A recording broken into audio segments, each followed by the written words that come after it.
Hey guys, welcome back to another episode of Music Den. I'm your host Armando Venditti. Hoping you guys are having a good day and above all else that you are looking after yourselves and one another. Today, ladies and gentlemen, before I get into the topic of what we hope to be another fantastic episode, I would like to welcome back to the channel Mr. Jim Bricker. How's it going, Jim? Doing great, Armando. How are you? I'm doing well. And the one and only Mr. Ken Cheshire. How's it going, Ken? Going well, Armando. Good to see you guys. Good to see you too. Good to have a computer that's working on my end. Hey, Ladies and gentlemen, before we get into the topic of this episode, I'm going to take the opportunity to do a brief public service announcement for anyone out there watching. A couple of weeks ago, we did by the time this airs, we did an episode on Elvis Costello, and the album Get Happy was mentioned. Well, you know me with CDs and wanting to collect and get the most out of any purchase I have. Um, I did purchase a copy of Elvis Costello and the Attractions Get Happy from an individual from Italy on Discogs who will remain nameless. This is what arrived. Aha. I purchased what was supposed to be, ladies and gentlemen, the double disc version from Rhino of Get Happy. This is what arrived. The double disc version in a slipcase, not the manufactured actual copy. All right? This so called individual charged me 22 euro, which works out to be 52 and change Canadian. He also Oh. included this measly excuse of a third CD burned, written with a Sharpie pen.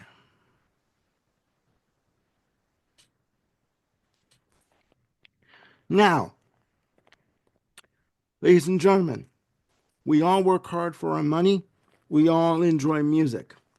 Okay? When you advertise on any site that you are selling a CD from any artist and you are promising the manufactured, commercially available copy, you do not send CDs in slipcovers. It's disgusting. It is dishonest. And I took it upon myself to mention this on air. Okay? From this individual from Italy, vaffanculo. Capiche? I will never be buying from you again. And from all of you, for all of you out there that are watching this, be warned. Okay? This individual cheats. He is not honest with what he sells you. All right? Public service announcement over. Now, back to the originally scheduled program. Ladies and gentlemen, we are here to celebrate the 50th anniversary of six albums that have been released in April of 1975. Due to the fact that I have had computer issues for the past 4 days, I will be hosting this little episode. Not little, not for the three of us. And Jim and Ken will be giving you their views on six albums that we're going to be covering for the month of April of 1975. Now, this is quite the list here. And I was telling Jim and Ken that out of the six albums on this list, I've got three of them in physical copy. Uh, big surprise, right? Let me just go through my notes here. Now, first one on the list here, coming up, released in April of 1975. The date is not known according to the notes we have. Bob Seger and Beautiful Loser. Uh, with a playing time of 33 minutes and 1 second, the album was produced by Bob Seger, Muscle Shoals Rhythm Section, and Punch Andrews, and features the track Kathmandu. So, who shall I pick first? Jim. Okay, we'll start with me. Um, this was the album prior to him becoming huge, right? So this was the album prior to Night Moves. Okay. Yeah. Um, Or I Live mean, Bullet. or Live Bullet. Yep. Yeah. Thank you. I was thinking studio albums, but good man. Oh, So all the raw materials that, kind of make up um, Night Moves are in here. But they're just kind of still in their nascent form. They haven't like fully matured and fully developed. Um, to me, there's three absolute standout tracks on this record. The title cut, Kathmandu, which is in that grand tradition of "Get Me the Hell Out of Here," "I'm a Dreamer" type songs, um, and then of course "Traveling Man" with its you know very understated but epic chorus and the melody line that goes through it. A lot of these other songs, the other six that are on here. Um, don't know how many of you out there have seen the movie The Deer Hunter, but there's a Oh, lot of time in that movie that is spent in bars, and this was set in industrial area, Massachusetts, if memory is right for me on this. This whole album sounds like it would be coming out of the jukebox, out of a scene from The Deer Hunter. Just in terms of the instrumentation, the themes, um, Jody Girl, Black Knight, the Mama song. I mean, a lot of that stuff just kind of screams, blue collar, industrial, hardworking America, down on your luck kind of types. Um, I do know that, a lot of the music that was coming out of that jukebox was, Frankie Valli and the Four Seasons. But to me, Bob Seger this Bob Seger album feels and sounds like it would come out of that rough hewn, not necessarily polished. And just from what I was saying, I mean, two-thirds of this just is kind of meh to me. It doesn't really connect. However, those three other songs, Beautiful Loser, Traveling Man, and Kathmandu. I don't know if they're quite worth the price of admission, pardon me, but they are you know, absolute classic Seeger tracks, and well worth hearing at least those three. They have stood the test of time. They standing tall and healthy, and they're 50 years old. The rest of them not so much. okay. All right. Fair enough. Ken. yeah. Jim, you mentioned that Seeger broke big with Night Moves, where I grew up in the South. Um, Live Bullet is what really drew attention to Mhm. him and the band. Um, and of course, um, all three of the songs that you mentioned are on that live album. And then they pack a much harder punch on the live They album do. than they do on this. Um, I'm not sure if it was, I think it was production choices um, on Beautiful Loser that they just see, they don't feel fully developed. There's not a fullness of sound, of his band. Of course, they didn't use his band very much because, they were using, the horn band. What were their names? Muscle Shoals. Muscle Shoals. I'm sorry. Muscle Yeah, but they Shoals weren't just rhythm using the section. Shoals horns. They were using the rest of the band too. But anyway, I agree with those three songs that you mentioned. They're really good. I would also add Nutbush City Limits, which of course is a, Tina Turner barn burner, if I may rhyme. Um, I think Jody Girl is a nice ballad. Um, Bob Seger has such a great rock voice. You know, he can sing with just a nice full tone, or then he can really cut loose and have that raspy sound, and he does it so well. I agree. I agree. Yeah, and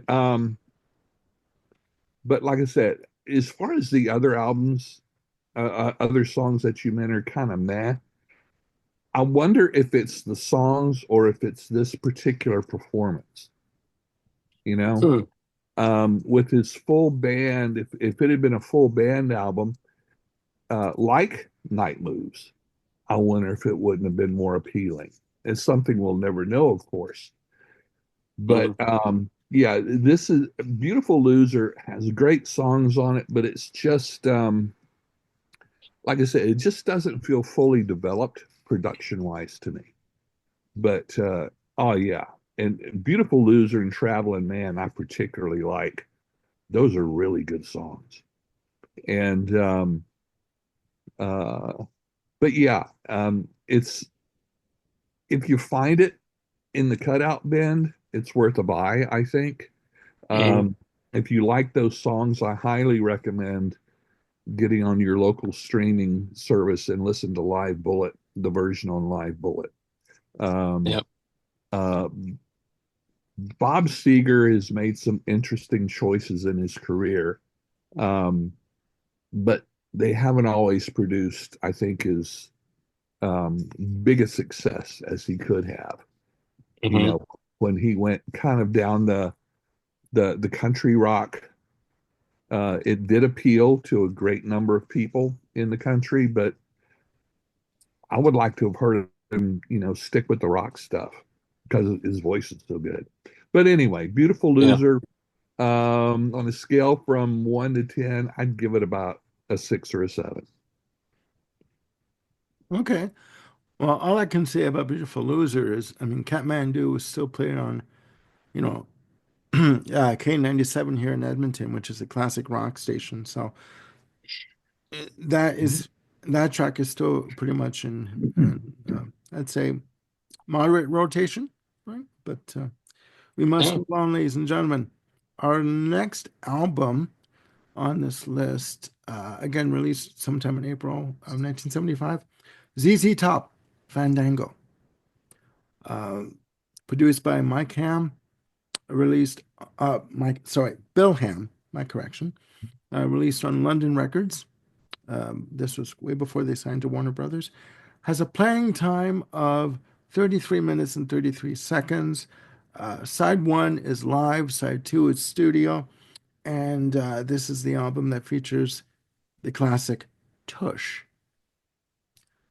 So, Not tush tush as Frank Zappa has, but exactly, Tush, just once. Just there you go. So, who shall I go to here? Ken? Okay. ZZ Top out of Texas, I believe. Yes, Correct? yes, Gentlemen? yes. you don't Um, say. so it, so according to my opinion, that makes them does make them a Southern band, just not a Southeastern band. 75, I was in high school. Um, I recognize all the Biggie hits. Um, I've listened to several of their albums. They just don't do it for me. They're just not my thing. A lot of respect, their musicianship and what all. I find Blue Jean Blues here, I think, stands out a little bit more for me than the others, just because it doesn't seem quite so formulaic. On the opposite end of that spectrum, I felt Mexican Blackbird was really quite cringe. Um, like Like I said, just cringe is what. Yeah. Quite cringe, cringe. quite cringe. But but like I said, great band. They made a themselves a good place in rock history. They're just not my thing. Okay. Fair enough. Fair enough. Respect. Yeah. Jim. All right. So this is to me a tale of two sides, side A and side B. Yeah, side A is the live side, and I don't know what the heck they were thinking. They sound loose, sloppy, and drunk all on side A. It is these guys. I would have walked out if I was in that show. They're Essentially just holding like, back. no, no, I'm really not. Man, it, Sarcasm. Come on, Jim. Tell I, us what you think. you know, yeah, they ought to start over again with that one. I don't know if they were always like that live. I don't know what possessed them to release that as to the general public, but man, that is just some sloppy ass stuff right there. Wow. Ladies and gentlemen, he Side said two, sloppy ass. Go on. that's true, and I cut myself off from the third word I was going to use in that phrase. Um, Side Sloppy two ass is much shame. better. Yeah. Uh, Heard it on for me the standouts on side two, of course, Tush. Heard it on the X, Blue Jean Blues, Nasty Dogs and Funky Kings. I mean, it's Southern boogie rock. I mean, these guys, are one of the biggest roadside bar power trios ever to hail out of Texas. They have their shtick, and they change their shtick around 1982 or so with Eliminator, I think was the album. Yeah, uh you know 83. what, yeah, give me all your loving and legs and all that stuff. um yeah, great studio band.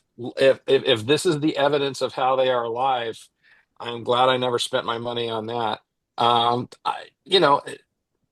This is not normally my musical wheelhouse, but if I'm in the mood for it, I can groove pretty hard to it. And I grooved pretty hard to two-thirds of side two, Okay. which, is in baseball, that's pretty good. If I'm spending my money on an album, not so much. Yeah. I would be going back to Discogs and asking my money back from the Italian schlub that passed that album off to me if I had bought it in such a condition, if you guys get the reference. Believe me, I do. But we won't go there. Um, well, Tush is still played on again K97 here. Oh, it's a classic.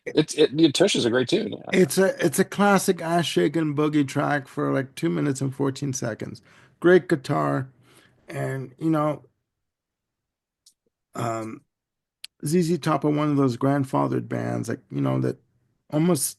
I don't. I'm not going to say they're a rite of passage kind of band, but everyone knows Tush. I mean, this album, I do believe I have a box set, collection of their first, I guess, 10 albums or 8 or 10 albums, that's available through Amazon. And I do believe that this is in that collection. But the only song really for me that is worth anything is Tush at this point. I got to listen to it some more. But yeah, I mean, it is what it is. I mean, Now, here's my question, Armando. Do you remember, is this the box set where they went and remixed and like updated the sounds on everything? Where you've I got do that believe really that this kind of is it.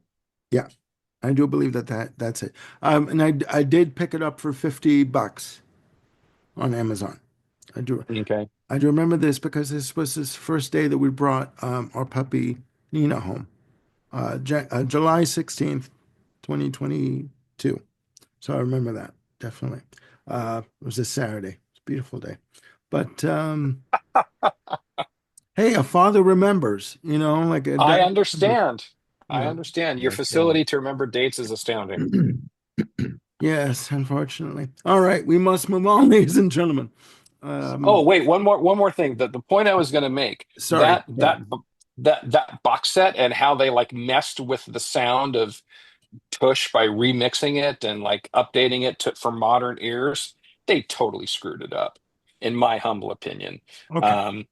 If you're out there and you want to hear the best version of ZZ Top's Tush, you really got to go back to Fandango and find, the classic original mix.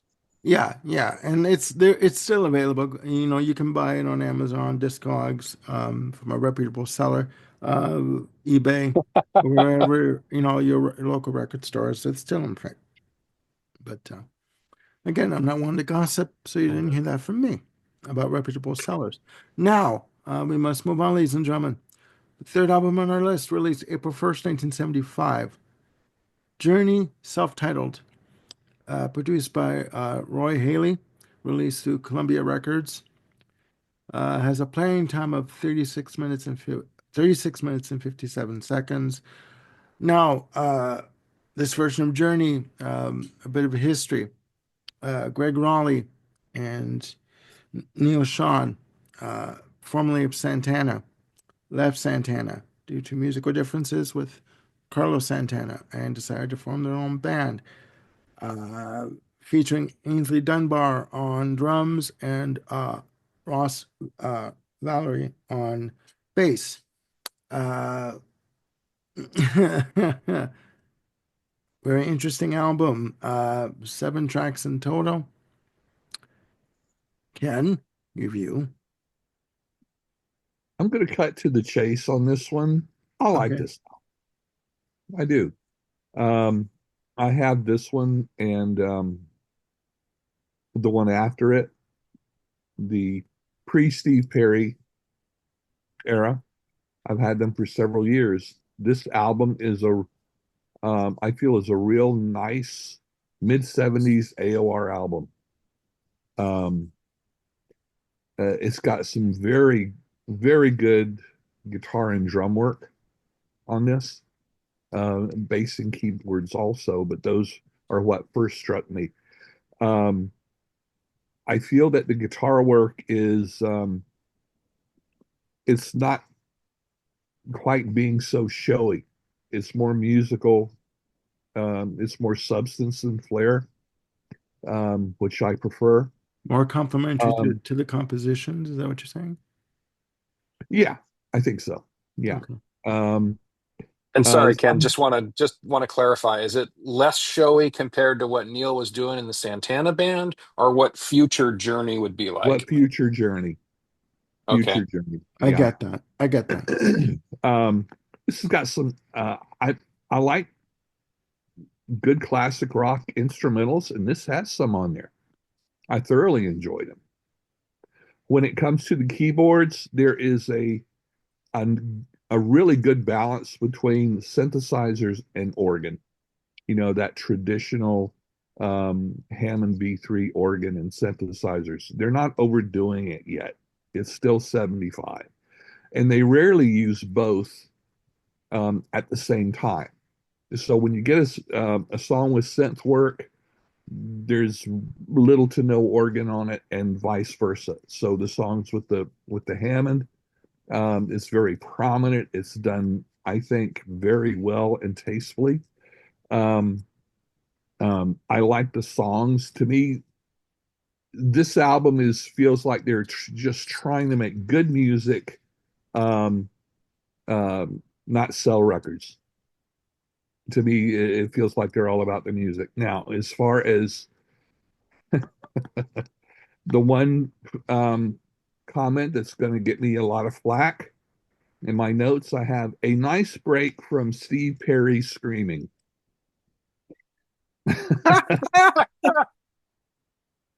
Uh, Okay. Okay. I Let the hate flow through you. yes. Luke, let it flow Look, through you. look. I was playing in a band when Steve Perry um, joined Journey, those albums. I bought them. We covered them in the band. I listened to the heck out of them. I guess um, for me, like a lot of artists, the more popular they became, the less it really struck me. Which means my ear doesn't go for the most commercial sounds. Yeah. I think, and I can't remember the singer on this album, on the one we're talking about now, but I felt he contributed very well to what they did. I do Um, he- believe it's Greg Raleigh. you're Yeah, I think probably so. right. Yeah. But I think he serviced the songs very well. I think it fit the feel and the mood of the album. Like I said, to me, it's just a really nice mid-70s AOR album. And sometimes that's all I wanted. Okay, fair enough. I didn't want to hear it played on the radio all over the place. There we go. Open arms. Anyway, All right. Jim. Okay. Being a lad from the San Francisco Bay Area, you Yeah. heard Journey. You heard Journey a lot. You heard a lot of Journey, but not Yes. at this point. Um, I think the only pre-Steve Perry Journey I ever heard on the radio was a song from a later album. I think it's "Look into the Future." Um, that title rings to me. Um, so I got that it was not, Steve Perry Journey. And, there are some of the Steve Perry albums where there's some of this kind of neo pop, prog, space rock stuff still kind of exists. Hmm. Um, but obviously, Steve became, Steve. the Steve Perry. the he became Steve, and Journey therefore became Steve. Just a comment about Neil Sean's guitar playing. I don't know. I never found his guitar playing to be like flash over substance down the road. I mean, Who's Crying Now has this epic guitar solo at the end, and it's a very schmaltzy pop song, but man, that is a really melodic, wonderful solo at the end of that song. um, so I would just ask my dear friends on the panel to maybe re-listen to that for the beauty of the guitar solo at the end. I have a um, comment to that, but I wait. Go ahead. Okay. All right. Produced by Roy Haley or Halley, however you pronounce it. Music fans out there and nerds like us will know Roy's name associated with Simon and Garfunkel. And it seemed pretty odd to me that they would tap Roy, who was obviously doing still a lot of Paul Simon albums, with Journey. I think I don't know what they were thinking, but I think that was just like the wrong person to have on the boards with this type of band. And Ken, I think if I heard you right, you were saying that this was an album where they were trying to make good music as opposed to hits. And I agree. I think they were trying to make good music. Okay. I'm gonna put an underscore on try. This album is kind of like a big whiff for me. It's a big strikeout at the plate. Um, if they were a candlestick, they would have whiffed every time up to the plate. I think the Okay. I know shots fired. I think the reason here is that this album kind of suffers from a cohesive identity. Some of that may belong to Roy as the producer. Some of it may just fully sit with the band members who weren't sure if they wanted to be an arena rock band, a boogie band, a blues band, a prog band. It's just kind of all over the place. And we've talked before about albums where if there's variety like that, it's a strength because there's still like a cohesion underneath it all. But in this one, it just feels like there's an identity crisis and they don't know what they want to do. And whatever competence there is in Raleigh's keyboards, Neil's guitar work, Ainsley's drumming, Ainsley Dunbar's great. But it just feels like all lost And I get the AOR-ness of this and how it kind of fits in that vein. I just don't think it's very well done, particularly. Um, Okay. I if I there's a I'll take a quote from my friends at allmusic.com saying that the album is kind of filled with meandering jazz rock instrumentals that never quite catch fire. And whatever pop songs are on here are kind of ill-formed and they lack hooks. And to me, that kind of sums up the record. I mean, they weren't swinging for the fences. They weren't trying to hit a home run every time, but even if they were up, like trying to crack doubles and triples and just get on base, eh, they didn't succeed all the time on this one. So as a Bay Area guy, I may have to turn in my card, my union card that says I can live in the Bay Area having this opinion about Journey. Well, hang on, I take that back. In high school, and my high school years were 80 through 83, there was like a Journey uh lashback. Everyone was just freaking sick and tired of Journey, much the way that I understood that people in Chicago had a big slap back towards Styx, and they were just kind of sick and tired of hearing that band. Yeah. So I don't know. Maybe my Bay Area card is safe. Okay. All right. Well, you're safe for now. But Yes. in terms of this album, the one criticism was when you heard the album was that there was a large amount of hiss due to analog recording, and that was because Roy Haley apparently thought that the band were playing too loud, and he turned down all basically the volume on the console. None of the needles went in the red, let's put it that way, during the recording because he thought they were just too loud of a band. So that the album suffers from that. And I mean, I know of of these tracks from the times three or times cubed box set, which I bought in the 90s. And if you guys out there watching want to know about some tracks, some extra tracks, a little side note, with Steve Perry and without. On the box set, very quickly, there's one track called Liberty, which is like 2 minutes and 30 seconds, which was done in the studio, just like an acoustic thing that Neil Sean was playing, and an idea a riff that he was working on, and somebody had the tapers rolling, and they heard it back, and they came up with a beautiful, beautiful piece of music and some gorgeous vocals from Steve Perry. I do agree with Ken about the shrieking, the yelling, high-pitched vocals, but on this track, Liberty, it is amazing. No, I was going to say Neil Young. Neil Sean does some wonderful acoustic guitar work and overdubs on that. There's also another track post Steve Perry called Into Your Arms, a blistering instrumental, but melodic as all get out. Beautiful guitar work on times cubed. Now, with this album, what I know of it, I do think that coming out of Santana fresh from being in the band, I do think that maybe for a first album, maybe they were overreaching just a smidge, in terms of what they were trying to do musically. I'm not saying it's bad at all. I'm just saying that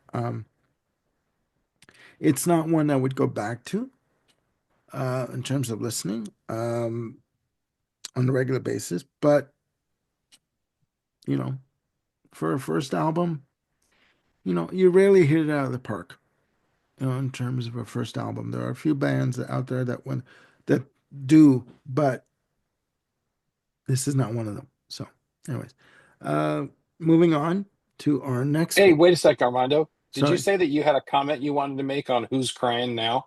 Yes, yes. And in terms of who is crying now, I have heard that song enough times on KTEL like compilations that were released in the early 80s. I never want to hear that song again. I'm sorry. There are other songs on Escape that are better. Mother, Father, uh, songs like that, like Don't Stop Believing. that are way Eleven Stone or whatever. But Stone in Love, sorry. But other than no, I cannot stomach Who's Crying Now anymore. I'm sorry. Uh, it's like no, it's not good for me. Um, that's Yeah. my take on Who's Crying Now. Sorry there, There Jim. we go. Yeah. Um, No, I think I'm No, I sick and do. tired of the song, but that ending solo I just think is a wonderful thing.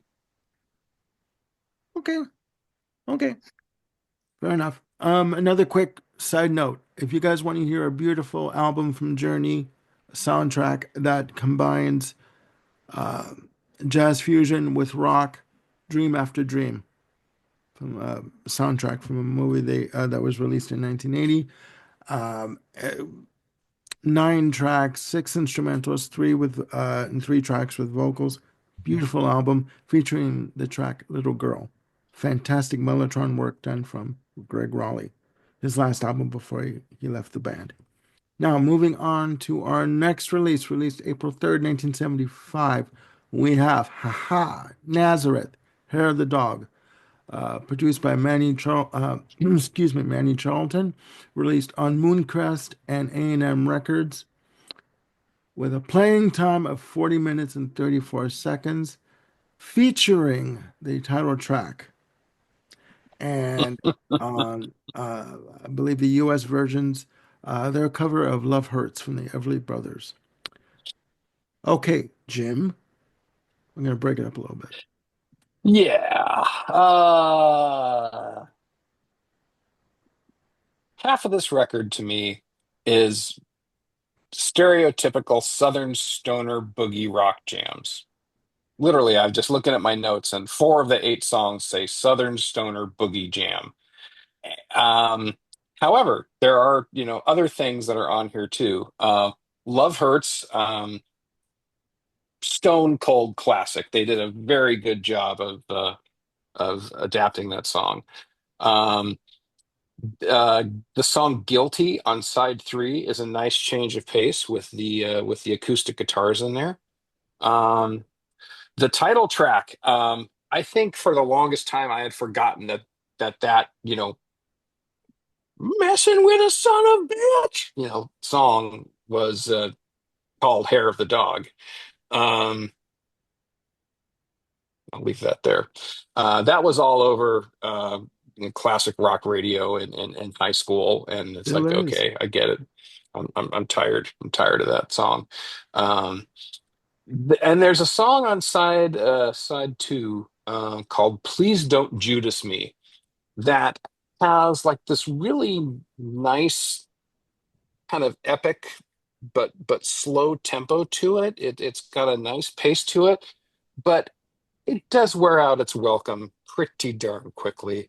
Um, I think this Ooh. piece kind of comes, to me, it says, at some point I say, "Kill me now." I'm really kind of tired of hearing the same refrain over and over and over and over again with like, I don't mind refrains if there's variety, a little change up here and there, whether it's instrumentation or arrangement or key change or something like that. But it just kind of keeps going on and on and on and on. And whatever goodwill I had toward that song was just completely flushed down the toilet by the end of it. Um, yeah, Hair of the Dog. This is not in my wheel jam whatsoever. Sorry, Ken. What's wrong I with was going to Ken? say, would you like me to repeat that, sir? Was I No, not no. emphatic enough? Uh, Deja vu. Um, Yes. yeah, the best song on this album is "Love Hurts." I don't remember hearing Hair You of the Dog" don't? on the radio Oh much my where I was, God. but "Love Hurts," all over the place. Um, Yeah. um, I always thought it was a decent song. Um, it was okay. I never listened to any of the albums, but then when I did dive into Nazareth, um, I still felt I started feeling more respect for Love Hurts because the other songs didn't do anything for me. Um, Really? I'm just not a Nazareth fan. To me, Nazareth comes off as um, a fourth generation copy of Led Zeppelin. You know, they've Ooh. got the driven guitars and the screechy vocals. Uh, you know, they got the affectations, but they don't have the art. Um, yeah, they just don't do it for me.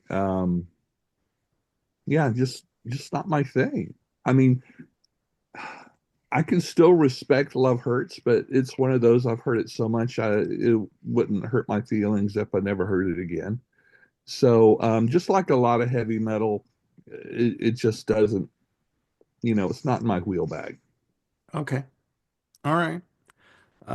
This is one of the albums I have a physical copy of, both on vinyl and the Salvo reissue that came out with bonus tracks.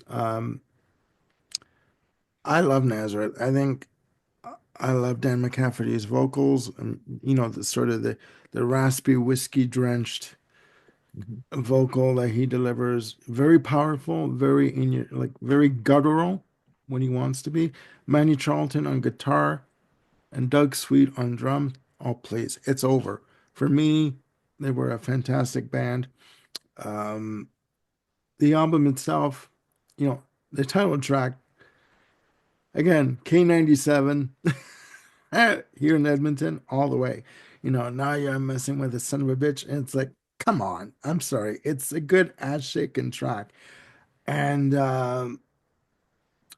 for the, you know, the rest of the album, this, first of all, this was their breakthrough album in North America. I mean, they released albums prior, such as Razmanaz and uh, Rampant.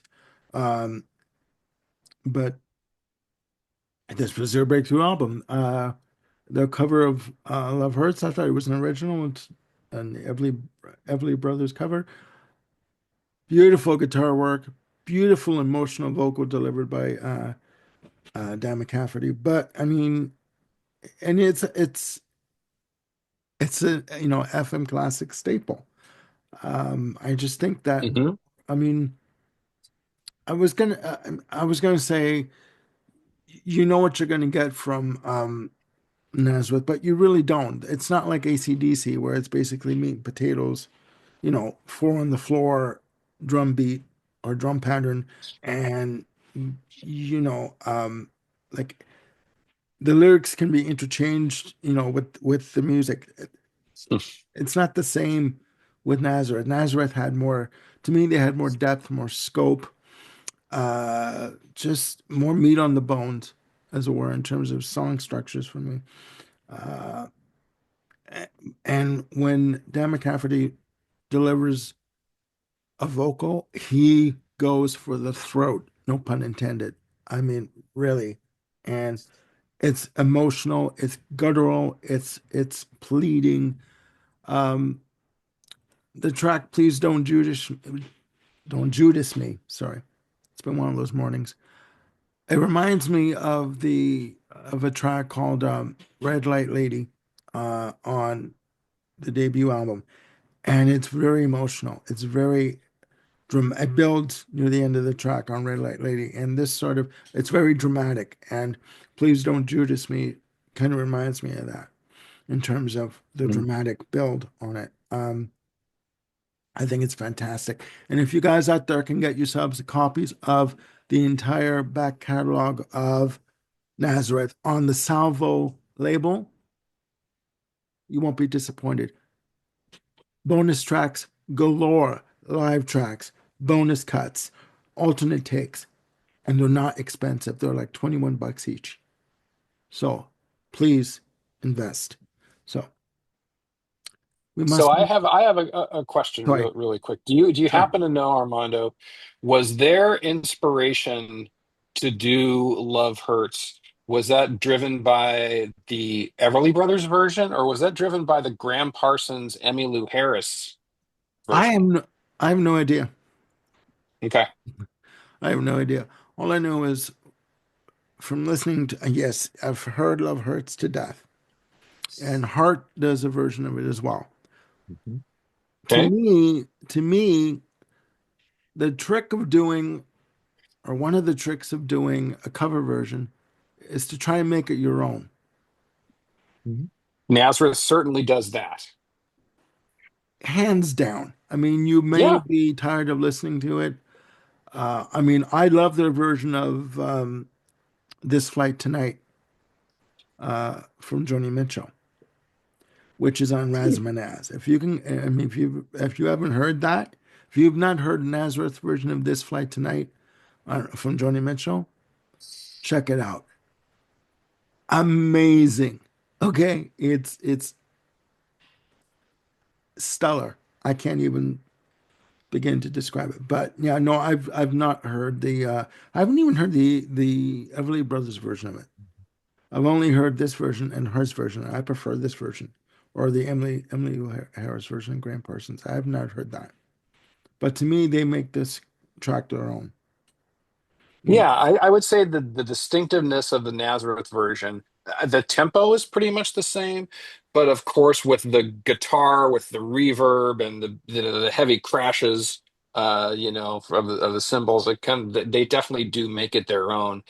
There's not that much difference between the Everly Brothers version and the Parsons Harris Yeah. version. They're very similar in yeah. approach. I've never heard the Hart version, but yeah, Mhm. love. If there's people out there who haven't heard Love Hurts, it is a stone cold 100% American rock ballad classic, written by like a husband and wife team, and they Everly Brothers, copped it and used it for their album. It's a wonderful, wonderful song.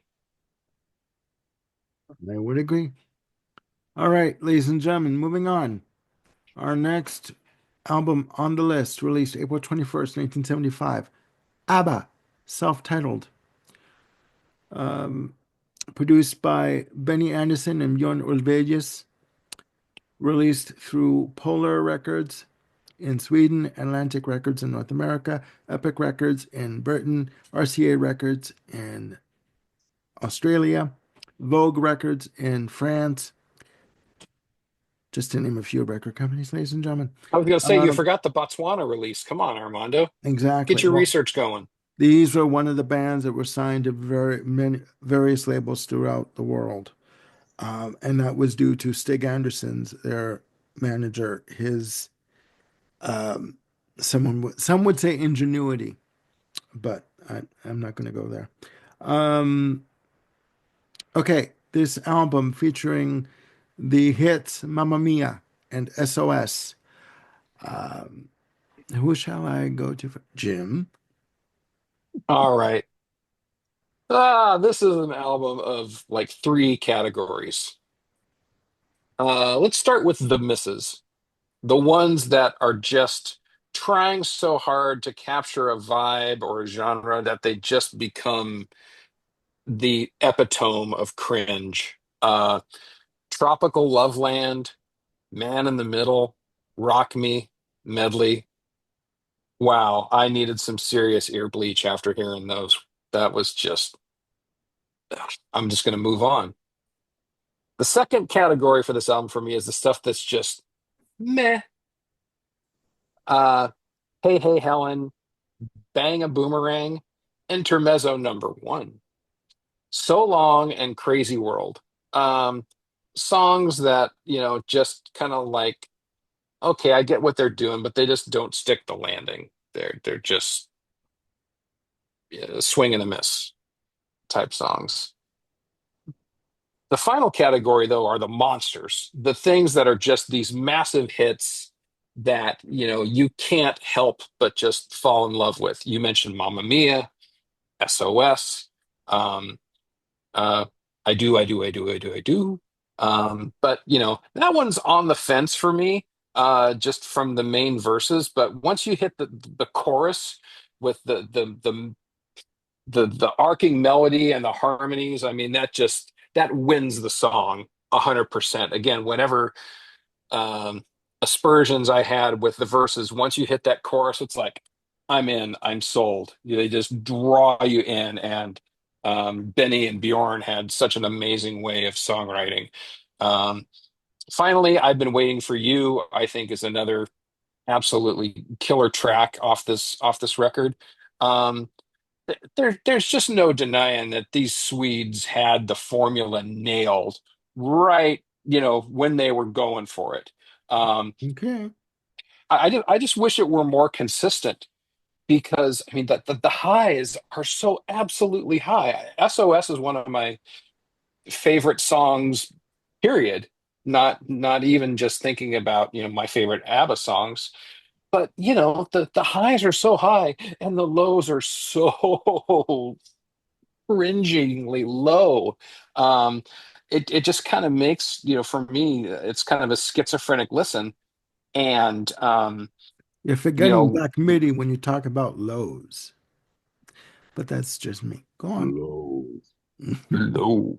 Okay. Yeah, I mean that's I yeah, the album is, overall I'd give it a meh.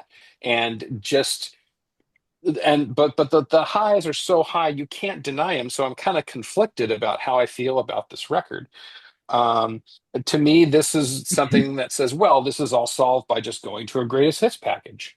And generally, that's how I would attack ABBA's catalog is through the vast multiplicity of compilation albums that have come out under their name. Ken, would you mind if I go first? Before?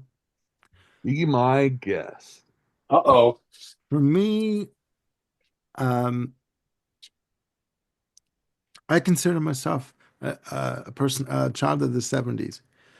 I remember Mamma Mia being released as a single, SOS being on, again, compilations, K-Tel, what have you, at the time. I think that, and Bjorn and Benny would agree, more Bjorn than Benny, but Bjorn would say that their early albums, the lyrics for the early albums, were an attempt to string words together that held up and rhymed and kind of made sense. They were trying to come up with lyrical ideas that um, just to sort of keep the song going, from beginning to end. For me, this album, I love ABBA. I mean, to me, they're Mhm. they're they're perfection confection, in my opinion. When you have, Agneta and Frida, Agneta being a soprano and Frida being a mezzo soprano, their voices combined beautifully. They interwove together beautifully, just amazingly. On this album, you have, Mamma Mia, SOS, I Do, I Do, I Do, um, Rock Me. I love Rock Me. Rock Me with Fernando being released as a single a year later. Rock Me was the B-side in North America to Fernando. And I would always flip over to Fernando and listen to Rock Me. Now, Rock Me started out as a demo called Baby. And when you listen to the demo that's featured on the Thank You for the Music box set, there's a section called ABBA Undeleted, where it's like a 22-minute a piece of music where they go through all their demos and rehearsals of various songs. And Baby is featured in a little section with Agneta on lead vocal. Now, when Bjorn went to sing this as Rock Me, when it was rewritten, he didn't change the key. He kept it in the same key that he left it for Agneta. So he said that when he had to sing it, he had to stand on his tiptoes in order to reach the notes because it was too high for him. Okay. Now, as a pop confection track, Rock Me for me is a good sort of romp. There's nothing really deep and meaningful. You know what I mean? No sort of grandiose hidden messages in this album. Instrumental number one, I think, is fantastic as just a little, 3-minute instrumental piece written by Benny Anderson, of course, featuring Benny Anderson, sorry. But I think this album overall, there's more hits than misses. So Long is a good track. I've Been Waiting for You. It is a good ballad.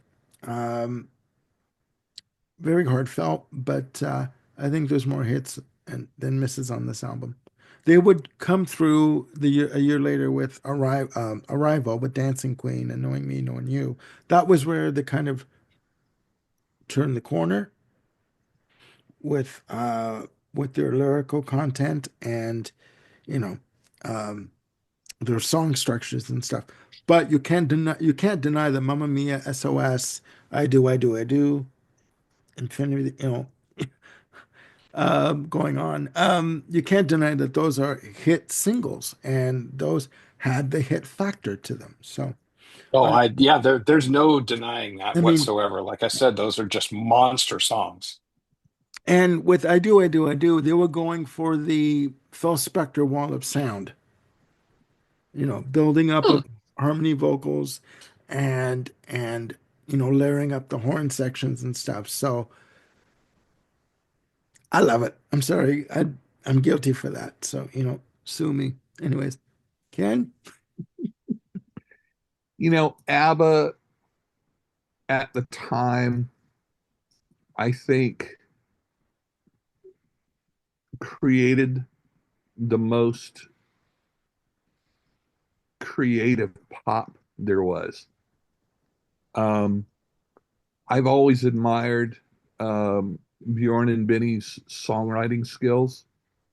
Um, and then when you add the ladies' vocals, and then when all four of them were doing these lovely harmonies, it just clicked. I think the songwriting is very creative. Um, uh, and I think that was especially showcased when Bjorn and Benny went on to do the work in progress of Chess. Yeah. And I still prefer the original release to, the final version. Yeah. I think it's wonderful. It's brilliant. As artists and songwriters, ABBA was just as big of hits they had. I think the musical intelligence ran much deeper. Uh, um, It did. It did. as far as the song forms, the harmonic progressions, the incredible lyricness of the melodies and harmonies. Yeah, they just did it. I mean, at the time, even the worst ABBA songs were better than a lot of other artists' best songs. Um, at the time, I was just more into more rock than pop. I don't dislike ABBA. I appreciate them more now than I did then. Hmm.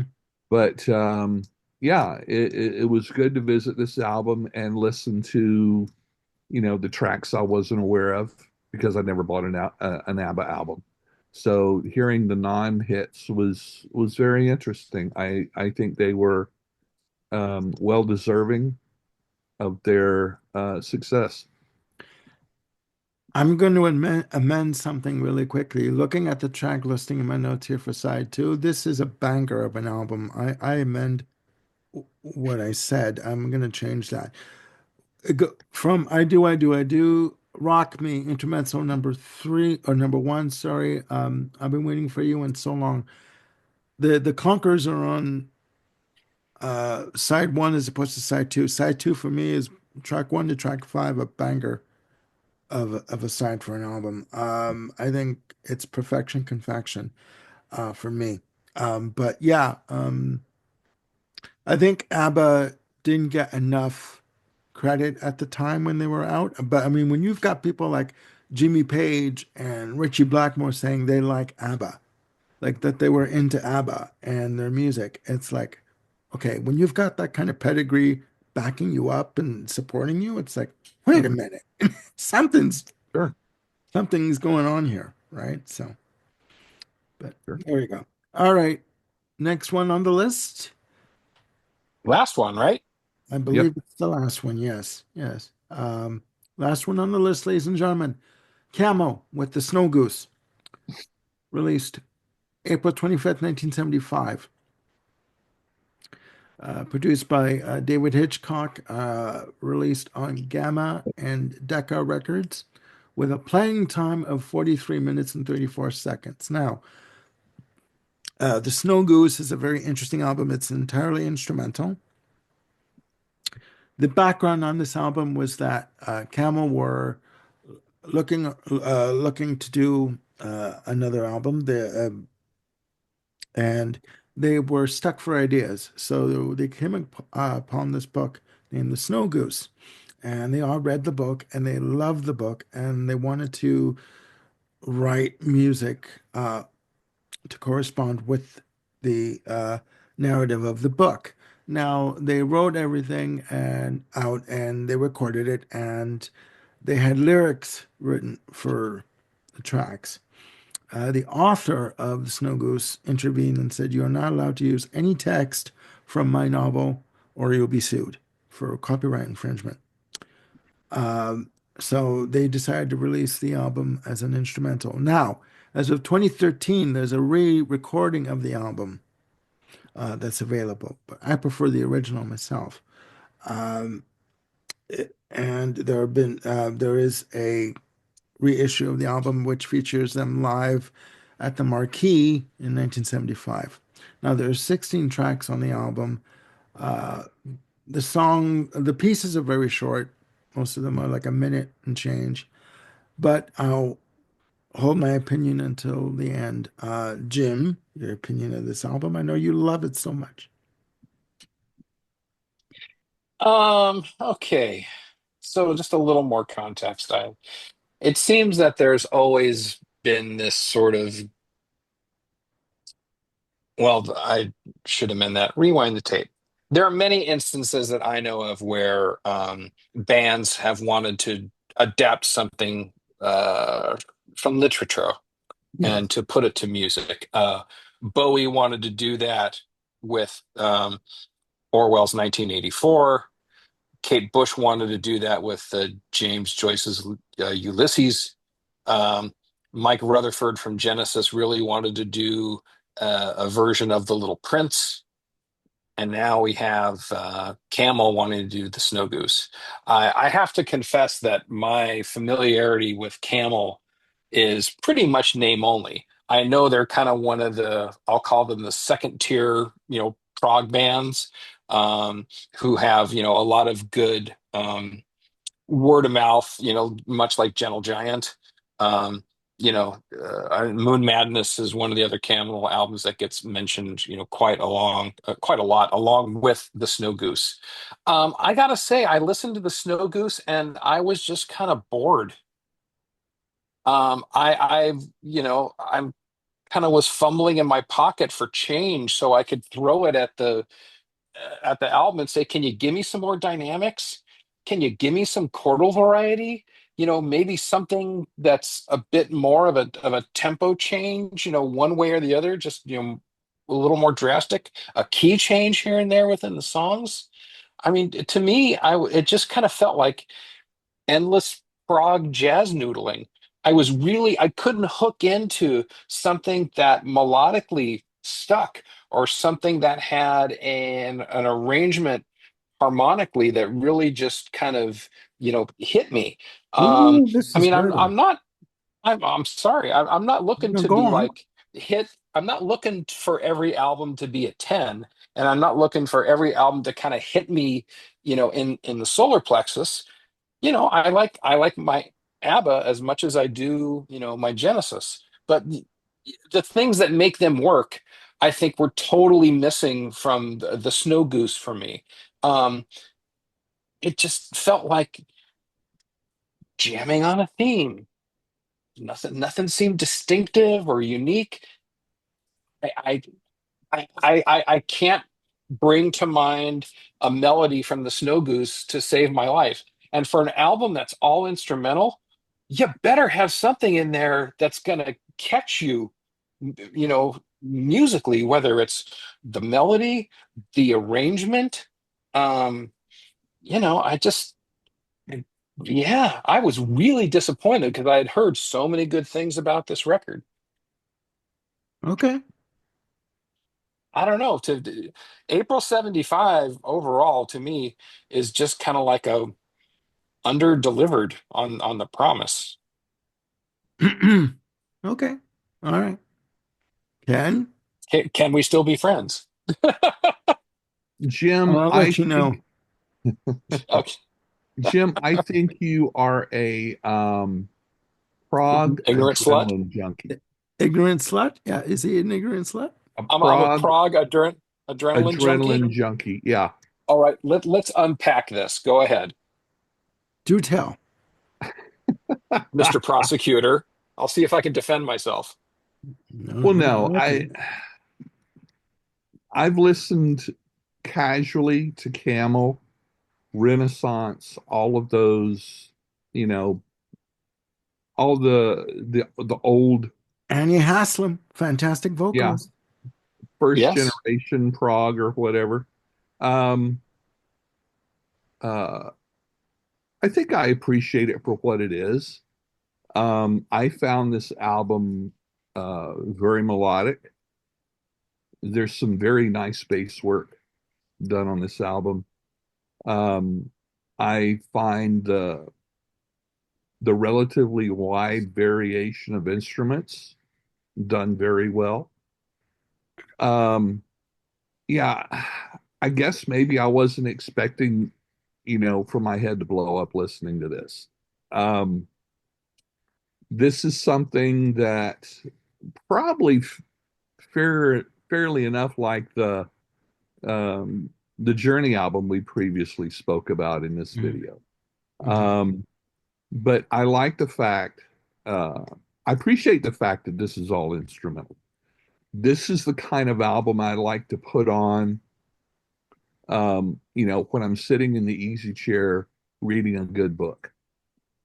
Because I get listening that. to music, Hmm. the vocals, while I'm trying to do something else, draws my attention away from what I'm doing. Yeah. And especially for something like reading or like that, it's not a good combination. Um, like I said, this is not King Crimson.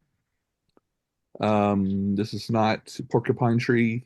And it's not early Genesis. Um, however, I feel that it has a place in and even if it's only an entry point for some people into Prague, because if you want to say I want to get into Prague, I'm going to listen to Lark's Tongue and Aspect.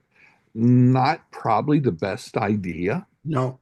Yeah, that's not a good step one, unless you're like coming into Prague from Stravinsky or Bartok or something like that. Yeah, or unless you're on crack. So, I like Camel. I like Renaissance. I like those bands for what they are. I just feel my expectation is, um, I think realistic for who they are.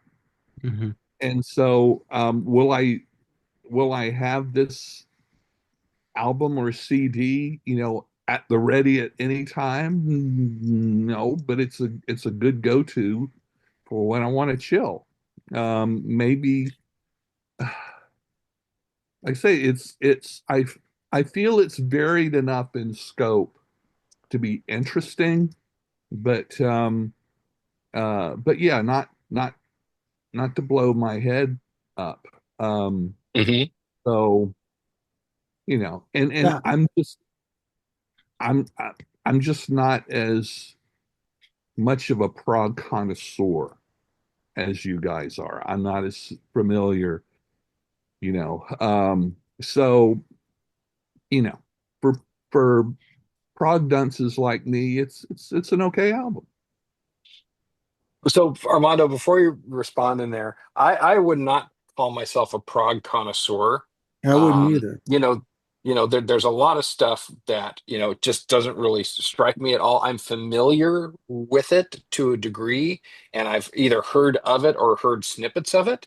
And that goes, for like bands like even more modern bands like Frost or Carnival, where I've kind of listened to them, but they haven't like really strongly connected with me. So it's not I wouldn't put myself in the box that if it's prog, it's great, and if it's prog, I'm going to like it. I'm trying to, approach it with this, the same standard as any piece of music. It's like, is it hitting me? Does it connect with me? Well, yeah, And I'm not saying that you're a prog junkie, but you know more about a wide variance of prog than I do. For instance, Yeah.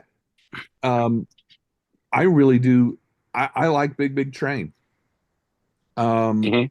and so I was very pleased to see that was it 1 or 2 years ago with their last release, it got a good amount of attention, and I really like that because on social media it seems like uh, it is the porcupine trees and the more um, progressive prog bands, whatever, uh, that are pushing the envelope. the Um, adrenaline junkie prog bands. I've heard that phrase somewhere Yeah. before, but yeah, um, Yeah. Yes. yeah, you know. Okay. So yeah, I'm not saying you like everything. I know you don't, but you know a heck of a lot more about Prague in general than I do. So Hmm. Well, if I could interject something, I'm please not do. a prog connoisseur or connoisseur. Sorry. It's Freudian slip. yeah, Yes, exactly. purposely done. No. Hmm. Um,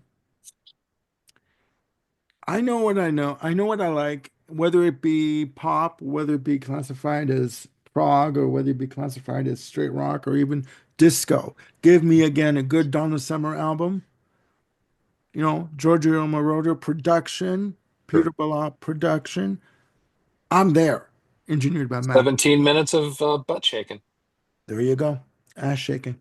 But good music is good music. But again, that's relative. So I mean, my only closing remark on this album, I like the Snow Goose. I think it's a fantastic album. You your prog music does not always have to be the 22 or 25 minute epic. It does not always Right. have to be peaks and valleys and explosions and key changes and different chordal progressions. And Hmm. it can be what this is and what the Snow Goose is. And to me, the Snow Goose is a beautifully constructed, melodic, uh, ethereal experience. Hmm. Okay. I'm brand new to Camel. I recently purchased the 32 disc Mammoth box set Wow.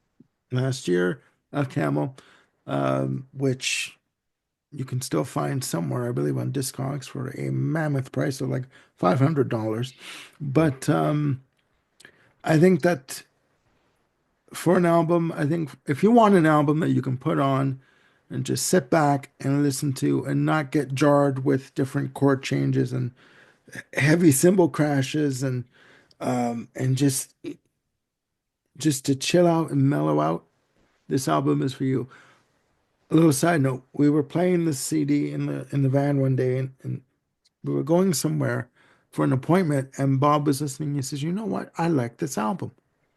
I like this album." And he's not one for heavy progressive rock. I mean, when I met him, he didn't even know Queen sang Bohemian Rhapsody. So, but we won't go there. I had to educate the man. But, I'm just saying, if you want an album that will take you on a journey, you sit back with a book or with a coffee or a drink and you just want to relax, you can either end your day with this or you can take a bit of a respite and just relax for 45 minutes and change. This is the album for you. You know, I think it's a fantastic piece of work. And I think that Camel doesn't get enough mention um, as they should. You And know, as far as the short length of the songs, that only makes sense considering what they originally set out to do, yeah. which was adapt a book, a story, which is basically a concept, and work your way through it. I think of Pat Metheny's Map of the World, you know, um, incredible musician, and all the pieces are probably around 2 minutes and 15 seconds, just little snippets of genius. And who And knows, the lyrical content may have, for some others, may have tied it in more, may have tied it oh, in. I'm sure it would have. Yeah, It would yeah, be it would like, be nice to hear a leaked version, yeah, you know, yeah. of the original to see I don't know if, what it was going to be. yeah, I do believe that they did record a version of it with lyrics, but then it was pulled because the Yep. author was Yeah. going to sue. So Yeah. I think for what they had to do in the pinch, I think they did a marvelous job. I think it's fantastic. I think it's eloquent, elegant for an album. I think it's great. I think it's great. Yeah. All right, ladies and gentlemen, I can't seem to hold my coffee this morning. Um, there you have it for a 50th anniversary for albums released in April of 1975. I want to thank my two co-hosts and cohorts, Frick and Frack, Jim and Ken, for coming along with me on this extended journey. We try to do short shows, ladies and gentlemen. We really do. No, we But don't. with No, these we don't. two, it doesn't work. It never works. I'm sorry. But you know what? I love these two with all my heart, and we have a fantastic time together. And they've been really patient with me this week. So I thank you for that. Ladies and gentlemen, please put down in the comments below your views on these albums.